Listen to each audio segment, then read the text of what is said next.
12월 16일 말씀으로 여는 하루. 오늘 본문은 역대하 34장 1절에서 13절까지의 말씀입니다. 요시야가 왕위에 오를 때에 나이가 8세라 예루살렘에서 31년 동안 다스리며 여호와 보시기에 정직하게 행하여 그의 조상 다윗의 길 걸으며 좌우로 치우치지 아니하고 아직도 어렸을 때 곧 왕위에 있은 지 8년에 그의 조상 다윗의 하나님을 비로소 찾고 제12년에 유다와 예루살렘을 비로소 정결하게 하여 그 산당들과 아세라, 목상들과 아로 새긴 우상들과 부어 만든 우상들을 제거하여 버리매 무리가 왕 앞에서 바알의 제단들을 헐었으며 왕이 또 그 제단 위에 높이 달린 태양상들을 찍고 또 아세라 목상들과 아로 새긴 우상들과 부어 만든 우상들을 빻아 가루를 만들어 제사하던 자들의 무덤에 뿌리고 제사장들의 뼈를 제단 위에서 불살라 유다와 예루살렘을 정결하게 하였으며 또 므낫세와 에브라임과 시므온과 납달리까지 사면 황폐한 성읍들에도 그렇게 행하여 제단들을 허물며 아세라 목상들과 아로 새긴 우상들을 빻아 가루를 만들며 온 이스라엘 땅에 있는 모든 태양상을 찍고 예루살렘으로 돌아왔더라. 요시야가 왕위에 있은 지 18째 해에 그 땅과 성전을 정결하게 하기를 마치고 그의 하나님 여호와의 전을 수리하려 하여 아살랴의 아들 사반과 시장 마아세야와 서기관 요아하스의 아들 요아를 보낸지라. 그들이 대제사장 힐기야에게 나아가 전에 하나님의 전에 헌금한 돈을 그에게 주니 이 돈은 문을 지키는 레위 사람들이 므낫세와 에브라임과 남아있는 모든 이스라엘 사람과 온 유다와 베냐민과 예루살렘 주민들에게서 거둔 것이라.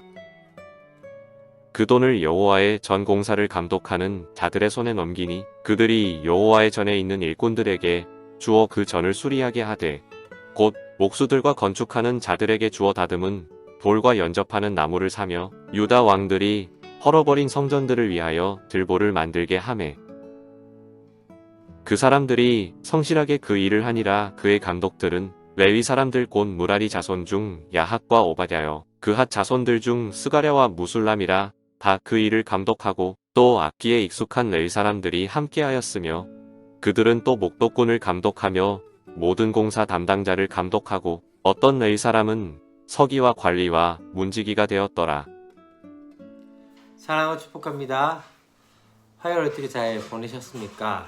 드디어 저는 이제 아산에서 이사를 해서 이제 내포 신도시로 이제 이사해보고 첫날을 맞이하게 되었습니다. 낮에는 다행히 눈이 오지 않아서 좀 추웠지만 그럼에도 불구하고 잘 이사를 했고 이제 밤에 보니까 이제 눈이 많이 내리고 있습니다. 새벽에 이제 또 새벽 기도와 계속적으로 많은 사역들이 이제 감당되어질 텐데 그 가운데서 최선을 다하면서 해야 되지 않겠나라는 생각이 되었습니다. 그래서 지금 요한이는 아직 자고 있지 않습니다. 그래서 저는 제 앞에서 지금 열심히 저를 보고 있는 상황 가운데 있습니다. 혹시라도 자기를 불러줄까 안 불러줄까 지금 하고 있는데 한번 요한이 불러보도록 하겠습니다. 요한아 이리 와봐.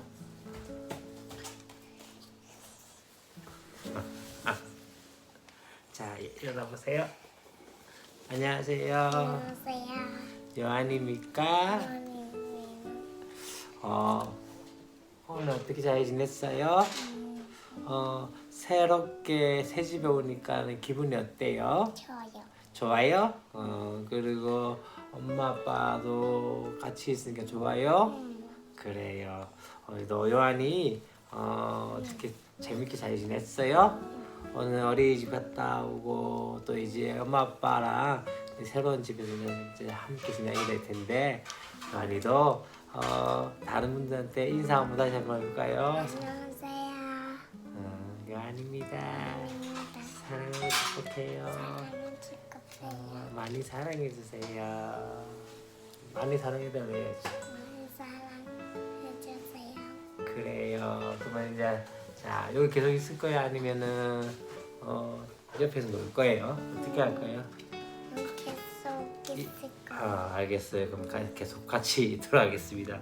이따 나중에 또 나가는 걸로 생각합시다. 알았죠? 자, 오늘 우리가 함께 볼 말씀은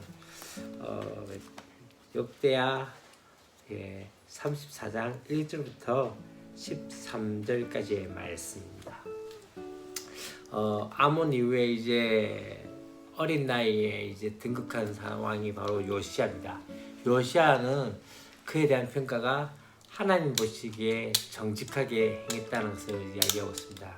그는 온 이스라엘을 정결케 하는 일과 성전을 정결케 하는 일 가운데 앞장서는 모습들이 오늘 본문의 내용으로 나오고 있습니다. 첫 번째 우리가 보고자 하는 것은 1절부터 3절까지의 상반절 내용인데요.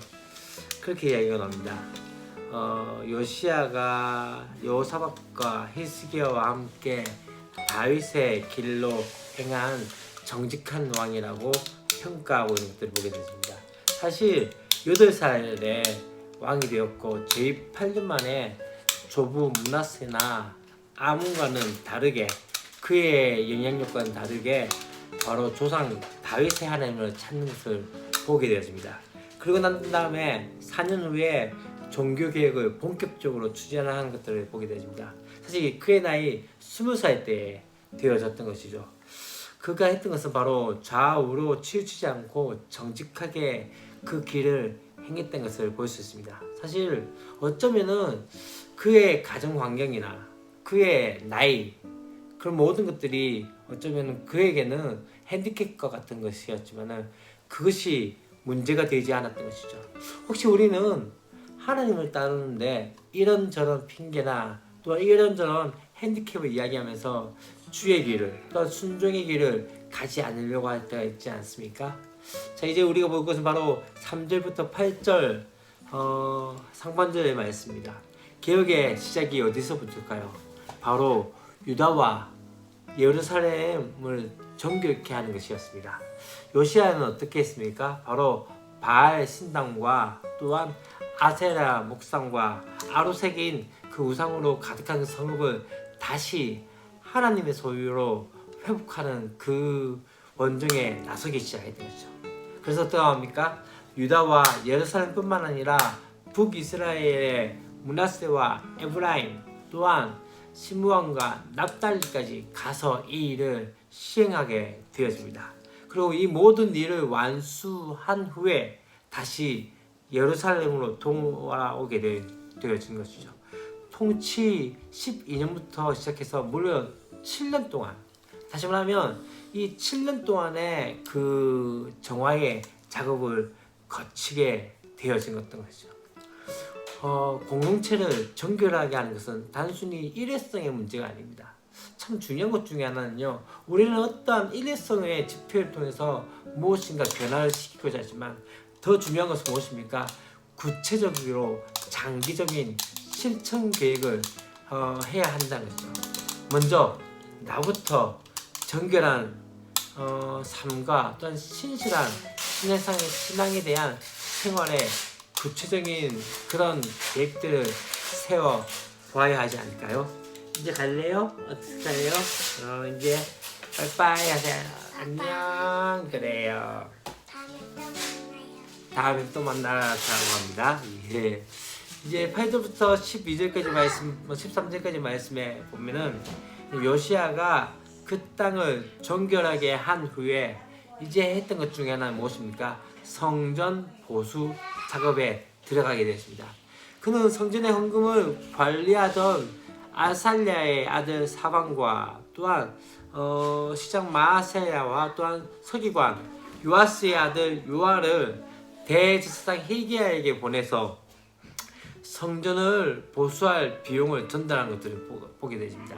힐기야는 다시 이 돈을 여호와의 전을 공사하는 감독에게 맡기고 감독은 다시 일꾼에게 지불하면서 전을 수리하는 그 일을 진행하게 되어지는 것들을 보게 되어집니다. 왕부터 일꾼의 일까지 하나하나 허투루 일하는 이가 없고 또한 자기 직무에 맞게 모든 사람이 책임감을 가지고 성실하게 성전 보수에 임했기 때문이죠. 참 이것이 참 중요한 것 중에 하나입니다. 여러분, 교회는 한 퍼즐과 같은 것입니다. 다시 말하면 무엇입니까? 적어도 누가 잘하고 못하고가 아니라 각자에게 맡겨진 직분과 각자에게 맡겨진 은사와 각자에게 맡겨진 그 소임 가운데서 그것이 하나가 되어짐을 통해서 하나의 작품이 되어지는 거죠. 어쩌면 우리 공동체에도 이렇게 헌신된 사람들이 효과적으로 섬길 수 있도록 적절한 조직과 제도가 잘 마련되어지지 않을까요? 어쩌면은 한 사람의 불성실함과 무책임을 말미암아 공동체가 더 힘들어진다는 것을 아시지 않을까요? 맡은 일에 최선을 다하고 각자에게 주어진 일에 최선을 다할 때 하나의 작품이 되지 않을까라는 생각이 되어집니다. 말씀을 정리하고자 합니다. 어쩌면 요시야의 개혁은 어린 나이였지만 또한 그의 아버지라 그 조부는 정말 하나님을 떠났던 자들이었지만 그럼에도 불구하고 이 요시야를 통해서 하나님께서는 놀라운 일들을 만들어 가셨던 거죠. 무엇입니까?